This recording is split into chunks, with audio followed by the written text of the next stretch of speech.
ഇടറുന്ന വാക്കാലെ ഇടനെഞ്ചിൽ തീയാലെ റൗള കവാടത്തിനരികിലെത്തും.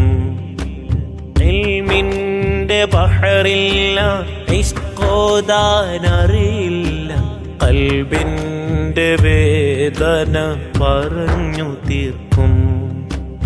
ഉലകിൽ ഇവൻ ചെയ്ത പാപമെല്ലാം ചൊന്ന് മാപ്പിനായി പൊട്ടി കരഞ്ഞു കേഴും.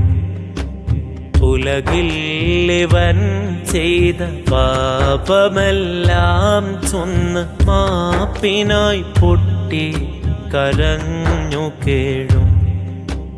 തിരുനൂറ് കണ്ട നേരം കനിവിന്റെ തീരത്ത്, തിരുനൂറ് കണ്ട നേരം കനിവിന്റെ തീരത്ത്, നല്ലൊരു മൗത്തിനായി ഞാൻ കൊതിക്കും.